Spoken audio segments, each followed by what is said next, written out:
afraid? No. Not even of dying? No.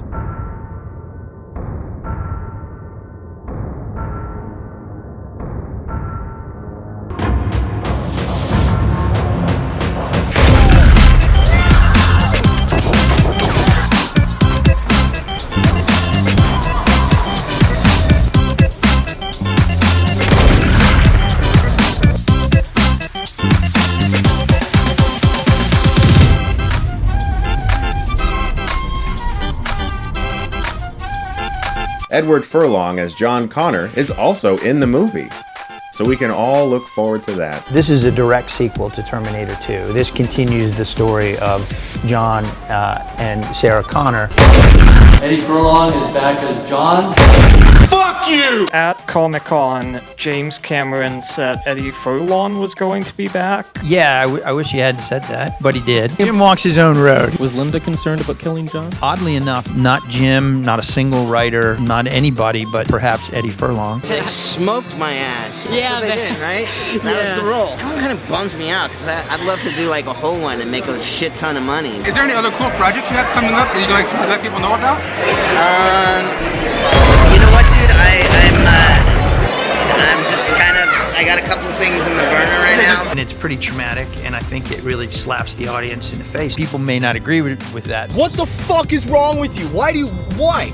I have a long, convoluted explanation for why that needed to happen. Fuck you! I feel this affinity to her character in a way that I never felt for Arnold's, much less John's, because John, you know, he's kind of a non-verbal hard ass with a scar. No. You get a lot of backlash from fans when you do something like shoot a kid in the chest in the opening 5 minutes of your movie. Where the hell did you do that? You could view the Terminator series as a story about John Connor, the savior of mankind, a story about John and his ascendance to be the savior. Who the fuck cares? I don't want to see that. Oh my god, you're goddamn dumber than a box of rocks. For me, it was always about Sarah. You know, John was just a kid with some potential, but I was more interested in the mother fighting for her child than I was in what the potential of the child could be. But in order to make way for this new future, you kind of have to be done with John. There really is no other way to do it. What? That's right, motherfucker. Of all the people, from the novelist room at the beginning to the screenwriter's room at the end to even Jim, nobody ever said, hey, this is a bad idea. People aren't going to like this. Everybody was in complete agreement, like this is the way to do it. When you guys hear the story, because you all must be Terminator fans, when you see it, it's so simple, it'll make sense, and it'll seem like not a way forward that we invented because we had some mandate to make it new or fresh or different. It's the natural way forward for the characters and the story. It's the way it would have to be based on the rules that Jim already set up. Grade A comedy, man! Grade A comedy! Skynet sent a series of T-800s. Skynet is about to fall, and he sends these 2 Terminators back. Why not send 12 Terminators back to different points in time and hope that one of them gets John? That's fucking hilarious! Who would have thought that would happen like that? I do feel sorry for people that feel like we betrayed them. I want to talk in detail why the opening scene offends me so much on every level. It should be self-evident, really. I mean, for anyone who's watched the previous movies, that's ridiculous. The justification from the director-writer was the Terminators were never really about John. That shit infuriates me. Yeah, that just demonstrates, like, okay, he does not understand these movies. Well, they're actually about Sarah. Be like, it's about them both, you idiot. There's more than one character. What the hell? Being a fan of Terminator 2 Judgment Day, were you worried about making a sequel directly to that movie? No, because I knew I was going to fail. See, you're getting it. There were a lot of sequels, and I never felt like they continued the stories of the characters that I had fallen in love with in the first 2 movies. Did you guys ever discuss Sarah looking for Kyle Reese? Well, no, she's dead. He's dead. How could she? I was, like the alt timeline, I don't know. Kyle never existed. He never existed. Arnold, he is going to be 71 years old when this shoots. I think we should embrace his age. Man, some of the scenes that the writers wrote to embrace that idea are fucking fantastic. There was this one customer that came to me. He wanted to have solid colored drapes in a little girl's room.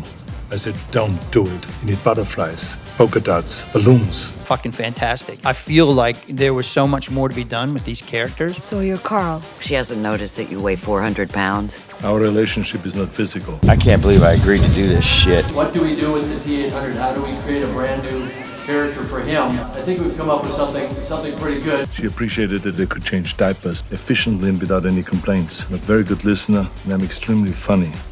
Fucking fantastic. What happens if you leave a Terminator with his learning computer, with his neural network CPU, with no mission, no purpose, awash in human society for 2.5 decades? What happens to that guy? Have you ever wondered what a Terminator would do with itself if it actually completed its mission? Ever wondered how or if it could somehow integrate into human society? No, neither have I, because that's fucking stupid. Make a great movie, don't fuck up. Me, kind of coming back to the franchise from almost 3 decades later, putting our ideas together and with the screenwriters and coming up with all sorts of crazy new stuff that you've never seen before. I want to make it different. I want the fans to feel like we're not just telling the same story over again.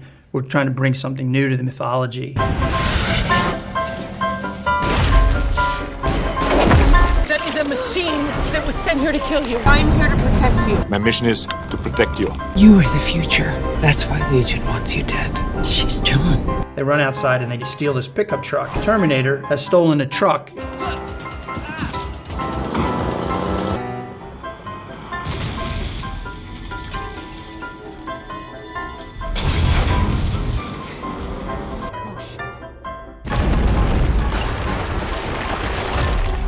You can't just keep telling that same story.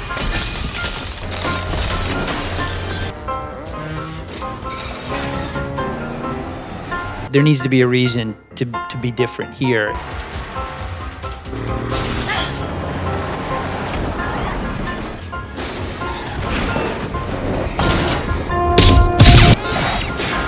We're not just telling the same story over again. Unlike some of the worst aspects of some of the sequels that lay in between, it doesn't waste time paying homage to those earlier films with similar set pieces. You're seeing new stuff.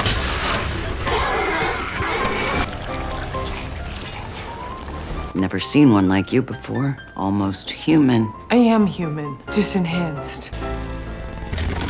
It's real flesh and blood. The heart is human. You think you're human? What new can be said?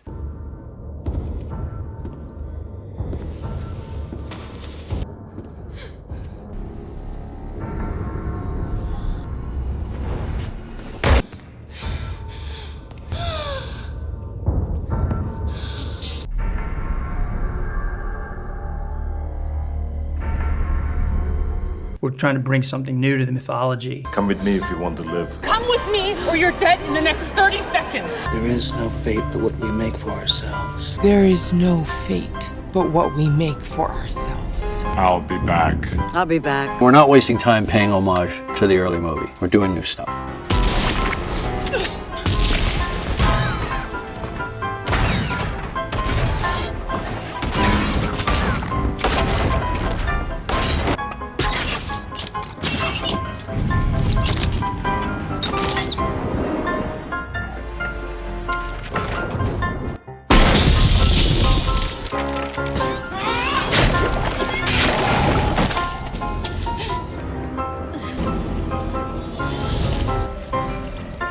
People feel like they're watching the same movie over and over again. You also don't want to do anything that they did that looks like you're copying it, even though I still did in a couple of places there.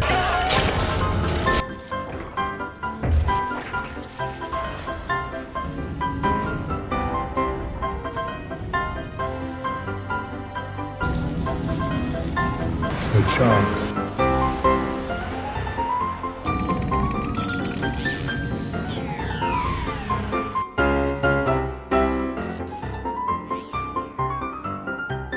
Easy money. I'm not just there to get a paycheck. It's not some fucking money play or because somebody needs to buy a new house or... This battle took place on many levels in Terminator 2, as the crew executed one successful vehicle stunt after another.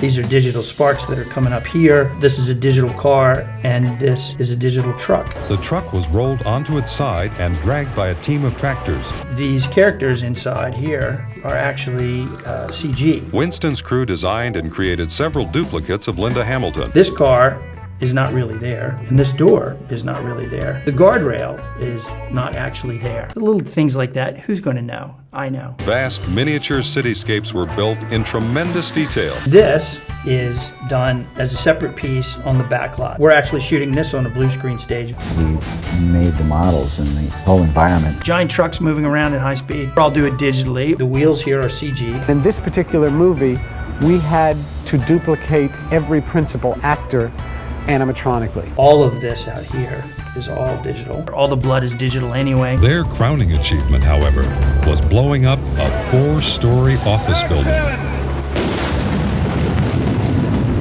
This is digital, this is digital. Stunts are very dangerous these days. One scene required the Terminator to climb from a speeding pickup onto a heavy tanker, a feat performed by Arnold's stunt double. This car right here is CG. Well, it's a f***ing movie, so who cares? You see this helicopter going under a freeway overpass? Yeah. That's a helicopter going under a freeway overpass. You mean that guy really just flew that under that overpass? Yeah. Why are these films made so many years ago so much better? Why do they look so much better?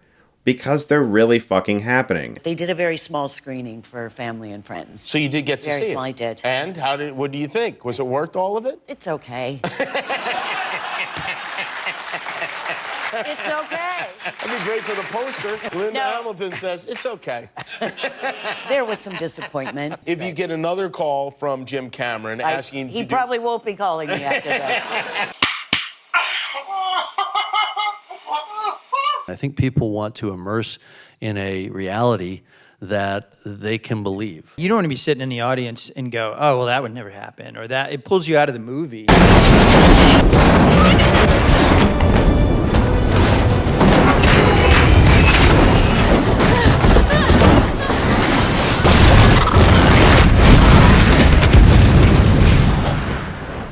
You can't immerse in the experience that the characters are having or the world of the film if you're constantly be going, oh, that's ridiculous.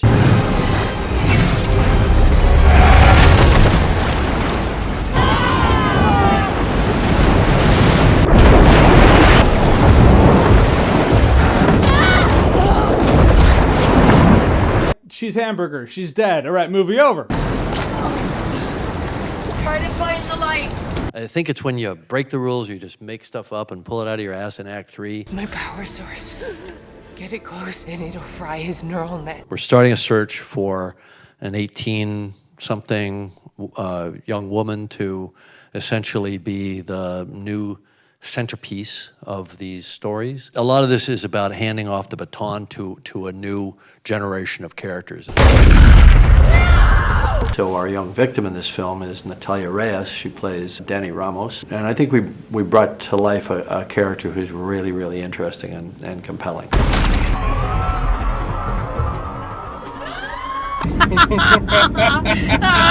At least just stop it! I'm not hiding at the bottom of a mine shaft. I'm not gonna live in fear the rest of my life, even if your plan means that might not be long. I want to stand and fight. Then we kill that thing. And it made me physically squirm in my seat because it's like watching a preschooler delivering the Gettysburg Address.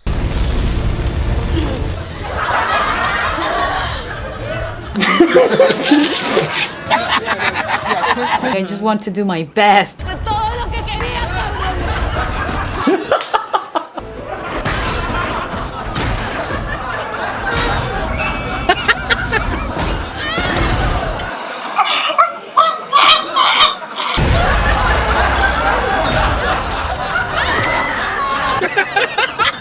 There was quite a toxic atmosphere around this film online, which I was really surprised at. I shouldn't be, but I was. I'm sweating, right? And I just read a couple of comments and they're like, look at this guy. He's sweating because he destroyed the franchise. Look at this guy. Whoa. He's sweating because he knows his career is over and he's tanked the franchise. Whoa. I know you were dreading it. You were thinking like, oh, he's gonna fuck it up. If we could get Jim back to guarantee to all the fans of the franchise that it would be a continuation of his story. When you go into Dark Fate, hopefully you're expecting a legitimate continuation of the story that you know. It's that sequel which is both respectful of what came before and a logical continuation, and yet fun and fresh on its own terms. If the first of the new films makes money and we get to make the second one, then we get to make the third one. We'll see. If everybody goes to see this, then it'll do well, and then people will let me make more movies. We're going to make 3 really fucking great movies.